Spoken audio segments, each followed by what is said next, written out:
Halo Sobat Film, alur cerita film kali ini berjudul Bulletproof Monk atau Biksu Anti Peluru, yaitu sebuah film tentang seorang biksu yang berkelana ke seluruh penjuru dunia untuk menyelamatkan sebuah gulungan pusaka yang merupakan kunci untuk membuka kekuasaan atau kekuatan tak terbatas.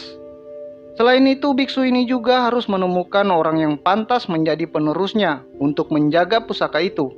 Nah, biar nggak penasaran, langsung saja kita simak alur ceritanya. Let's go!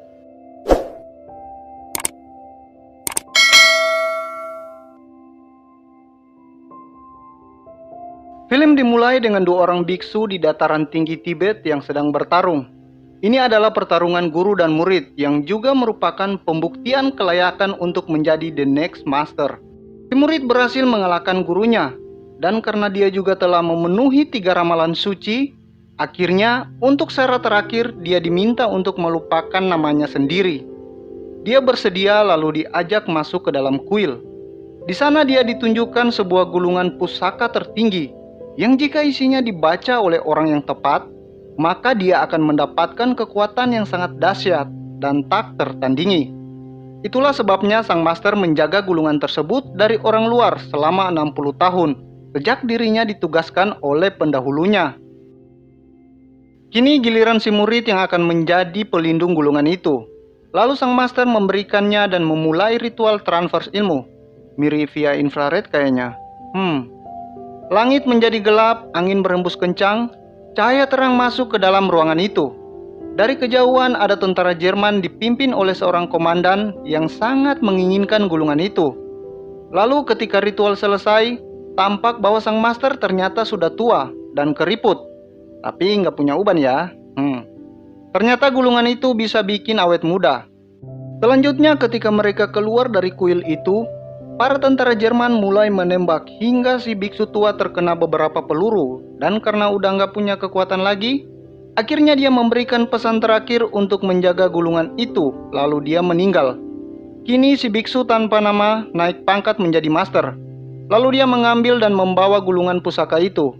Sementara di depan kuil, tentara Jerman menyandra para biksu, lalu menembak mereka semua, dan ketika mereka mulai masuk ke dalam kuil, sang master menghadang dan menyerang mereka semua. Lalu si komandan menembak dengan pistol hingga si biksu berhenti di pinggir jurang. Dia tertembak lalu menjatuhkan dirinya ke sana. Komandan semakin menggila karena nggak berhasil mendapatkan gulungan sakti itu. Long story short, 60 tahun telah berlalu, dan kali ini di suatu stasiun kereta api di Amerika, ditunjukkan seorang pemuda bernama Carl, yaitu seorang pencopet. Dia datang ke sana karena saat itu merupakan jam sibuk yang pastinya banyak orang yang akan menjadi targetnya. Saat beraksi, dia sempat tertangkap polisi.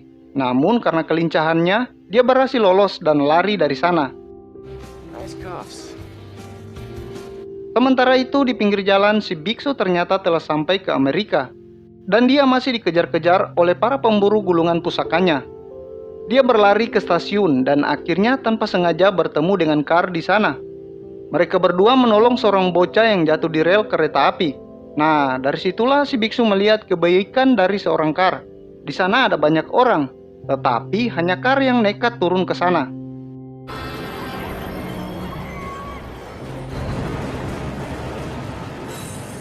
Setelah perbincangan singkat mereka, Carl mencopet sesuatu dari dalam tas si biksu, lalu mereka berpisah. Tiba-tiba Carl dihadang dan dihajar oleh seorang pria yang lalu membawanya ke markas mereka. Ternyata mereka adalah kelompok pencopet yang menguasai wilayah itu, dan Carl beraksi di sana tanpa izin mereka. Pemimpin kelompok itu adalah Fantastic. Carl diminta untuk membayar sebelum beraksi di sana. Lalu dia memberikan gulungan pusaka yang dicurinya dari si biksu. Tetapi karena nggak tahu apa-apa tentang gulungan itu, Fantastic membuangnya dan kemudian diambil lagi oleh si biksu. Ternyata dia membuntuti Carl sejak tadi. Lalu si biksu menyaksikan Carl dipermainkan dan dihajar oleh para pencopet itu. Dan juga si biksu seperti melihat ramalan-ramalan tentang penerus atau pelindung gulungan pusaka mulai tampak dari aksi Carl saat itu. Tetapi dia belum begitu yakin. Lalu Carl berhasil selamat dari sana karena dibantu oleh seorang wanita yang meminta Fantastic berhenti mengerjainya. Selanjutnya si biksu semakin tertarik dengan Car, lalu dia mulai mengikutinya. Car kembali ke tempat tinggalnya di Golden Place, yaitu sebuah bioskop tua yang masih beroperasi walaupun sudah tampak nggak begitu terurus. Dia membantu mengurus tempat itu agar mendapat tempat tinggal karena dia nggak punya keluarga lagi. Di sana dia tinggal bersama seorang pria Asia yang udah tua dan juga adalah bosnya. Tiba-tiba si biksu muncul di sana dan membuat Car sangat kaget karena diikuti. Dia mencoba mengusirnya, tetapi karena biksu itu menolak, dia menyerangnya, tapi dia bahkan nggak bisa menyentuh biksu itu.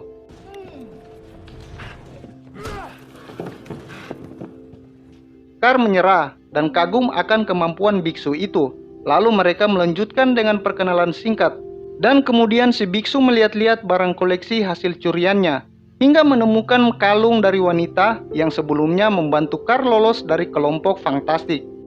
Udah seperti teman sendiri, si biksu lalu tidur di tempat Car. Sementara di tempat lain, wanita yang bernama Jade itu ternyata bukan kelompok pencopet fantastik. Dia masuk ke sana hanya untuk mencari sesuatu. Malam itu dia bermaksud pergi meninggalkan tempat itu. Lalu dia baru sadar bahwa kalungnya telah hilang. Dan ketika mengingat lagi, dia tahu kalau Car pasti pencurinya. Sementara itu di pagi hari, sebuah mobil limusin mewah datang ke suatu tempat dengan bangunan yang cukup besar. Lalu seorang pria tua turun dari mobil itu. Tebak, siapakah dia? Yap, dia adalah Stacker, komandan tentara yang dulu pernah memburu gulungan pusaka. Dia menanyakan kepada cucunya yang bernama Nina tentang gulungan itu, tetapi Nina belum mendapatkannya. Stacker agak kecewa pada cucunya itu, karena dia sangat-sangat membutuhkan gulungan itu untuk membuatnya kembali muda seperti si biksu. Jadi orang-orang yang selama ini mengejar si biksu, ya masih mereka-mereka ini. Setiap pagi Car latihan bela diri kungfu dari sebuah film yang diputarnya. Dan setelah itu dia melihat si biksu udah nggak ada lagi di sana. Lalu Car kembali ke jalanan untuk mencopet. Dia diganggu lagi sama si biksu dengan cara mengembalikan dompet yang baru saja dicurinya. Tiba-tiba Jade juga muncul di sana, lalu meminta kalungnya agar dikembalikan, karena kalung itu adalah pemberian ibunya. Gak lama kemudian si biksu melihat beberapa pria berjas. Mereka adalah anak buahnya si Nina datang mengejarnya. Dia berlari dan entah kenapa Car juga ikut melarikan diri. Lalu aksi kejar-kejaran pun terjadi. Kemudian saat terpojok si biksu menembak orang-orang itu tanpa membunuhnya. Lalu mereka terus berlari hingga ke sebuah rumah orang Asia yang kemudian membantu menyembunyikan mereka. Mereka berdua masuk ke dalam basement dan ternyata di sana adalah tempat para biksu. Sebagai seorang master, si biksu tanpa nama ini disambut dengan baik. Tetapi saat itu biksu ketua kuil sederhana itu mulai berpikir kalau Car si pencopet itu tidak pantas untuk dijadikan murid, apalagi menjadi penerus pelindung gulungan pusaka mereka. Dia meminta kepada sang master untuk memilih di antara biksu yang ada di sana sebagai gantinya, karena mereka telah dilatih untuk tugas itu. Tetapi sang master menolaknya karena dia punya penilaian sendiri. Intinya dia lebih percaya ramalan sebagai salah satu syarat yang harus dipenuhi. Dan sejak pertama bertemu Car, dia sudah menunjukkan itu. Lalu sang master mengajak Car pergi dari sana untuk melatihnya cara bertarung. Dan terlihat beberapa biksu sangat tidak menyukai itu. Selanjutnya mereka berlatih di sebuah gudang kosong. Si biksu meminta Car menyerangnya. Lalu dia menunjukkan teknik-teknik dalam bertarung yang tentunya semua gerakan dan teknik itu dilakukan berdasarkan filosofi-filosofi kehidupan tentang penguasaan diri dengan melibatkan elemen air, udara, api, dan tanah. Anjay, Avatar dong. Lalu setelah selesai, tiba-tiba si biksu mendengar suara yang ternyata adalah suara helikopter. Mereka berdua telah terkepung, lalu terpaksa harus lari ke rooftop. Biksu itu menitipkan gulungan pusaka kepada Car. Lalu mereka berpencar, dan kemudian dia melompat naik ke helikopter, lalu melumpuhkan orang-orang jahat itu satu persatu. Lalu melompat kembali ke atap. Sementara itu, kabel parabola yang jatuh dari atap akibat tertembak oleh senapan mesin dari helikopter menyeret Car hingga ke tepi atap. Dia masih bisa bertahan dengan bergelantungan, tetapi gulungan pusaka itu jatuh ke bawah. Iyalah, masa jatuh ke atas? Lalu si Nina datang dan mengambil gulungan itu. Si biksu datang menyelamatkan Kar. Lalu dengan sangat menyesal, Kar meminta maaf karena kehilangan gulungan itu. Dan juga dia merasa tidak pantas menjadi murid sang master. Setelah itu akhirnya si biksu menceritakan semua kebenaran tentang dirinya, tentang gulungan pusaka itu, dan juga tentang Stacker yang selalu menginginkan kekuatan dari gulungan itu. Karena gulungan itu sebenarnya bisa memberikan kekuatan keabadian. Sementara itu Jet datang ke Golden Place mencari Kar, tetapi di sana dia hanya bertemu si kakek tua. Lalu dia menitipkan pesan dan juga nomor WA, agar Kar bisa menghubunginya ketika pulang nanti. Sementara di tempat lain, gulungan pusaka itu dibuka dan dibaca oleh Stacker. Dia sangat kaget karena ternyata isi tulisannya hanyalah resep mie telur ala anak-anak kos. Wow, mamam tuh. Stacker sangat marah kepada Nina, lalu memaksanya agar segera menemukan gulungan aslinya. Ternyata, selama ini isi gulungan itu telah di-copy paste ke tubuh dan kepala sang master. Ya, sudah dihafal. Karena menurutnya, itu adalah tempat teraman. Kembali ke Golden Place, Nina juga datang ke sana mencari Kar. Tetapi karena dia belum pulang, Nina akhirnya membunuh si kakek tua itu. Beberapa menit kemudian, Kar dan sang master tiba di sana. Mereka tidak melihat si kakek, namun hanya menyumpai tempat itu telah berantakan. Kar menemukan pesan dari Jet, lalu ketika mereka naik ke lantai 2, di sana mereka menemukan si kakek telah tewas. Kar sangat sedih, karena hanya kakek itu satu-satunya orang yang dia miliki. Sang master merasa bersalah karena telah melibatkan Kar, hingga kakek menjadi korban. Lalu dia memutuskan untuk melupakan Kar, kemudian dia pergi dari sana. Kar memutuskan untuk mengikuti si biksu itu. Lalu dia pergi mencarinya hingga sampai ke rumah tempat kuil basement sederhana para biksu. Dia sempat dihadang oleh palang pintu, tetapi akhirnya diizinkan masuk oleh biksu ketua. Kar langsung saja menemui sang master, tetapi dia disuruh pergi karena sang master tidak ingin ada korban lagi. Kar memaksa dan meminta agar dia boleh ikut bersamanya. Lalu tiba-tiba Nina dan anak buahnya datang ke tempat itu. Ternyata salah satu biksu di sana berkhianat karena dia juga menginginkan gulungan pusaka itu. Tetapi saat itu Kar dan sang master berhasil kabur lewat terowongan bawah tanah. Selanjutnya para biksu dibawa ke markas Stacker. Dia sangat yakin bahwa sang master tidak akan memberitahukan tentang gulungan itu. Jadi Stacker membuat mesin untuk mengambil informasi yang ada di pikiran manusia, agar tidak ada yang dirahasiakan darinya. Lalu si biksu pengkhianat dijadikan bahan praktek, yang tentu saja otaknya tidak mempunyai informasi apa-apa tentang gulungan itu. Kar dan si biksu datang ke rumah Jet, yang dari pagarnya saja sudah ketahuan ya kalau pemiliknya mah pasti orang kaya. Apalagi ada penjaganya yang berpatroli. Tetapi dengan mudahnya si biksu melompati pagar itu, lalu dia juga membantu Kar. Saat itu Kar nggak mau kalah, dia ingin melompat ke jendela lantai 2. Dia mencoba hingga 2 kali, tapi gagal. Lalu dengan motivasi dari si biksu, akhirnya lompatan ketiga berhasil.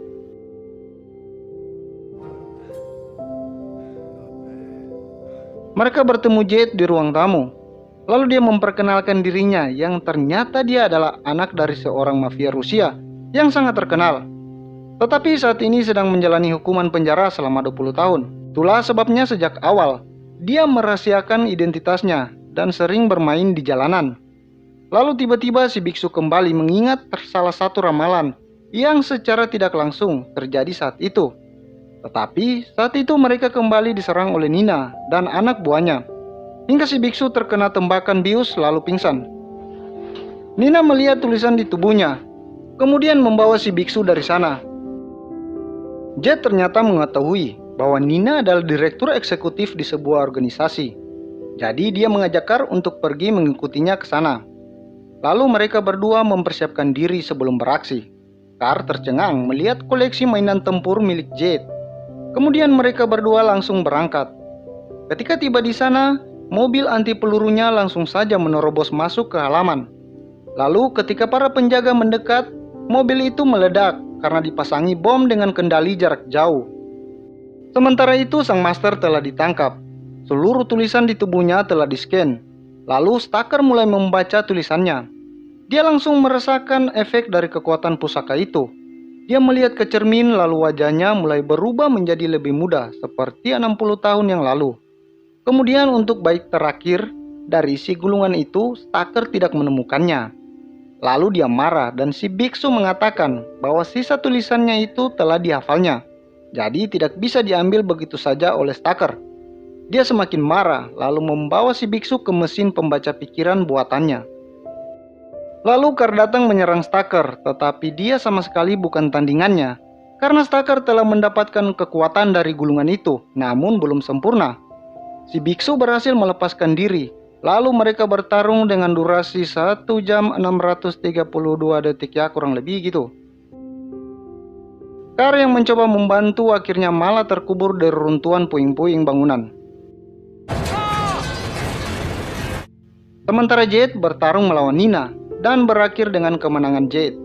Lalu dia membantu para biksu yang terikat di mesin pembaca pikiran.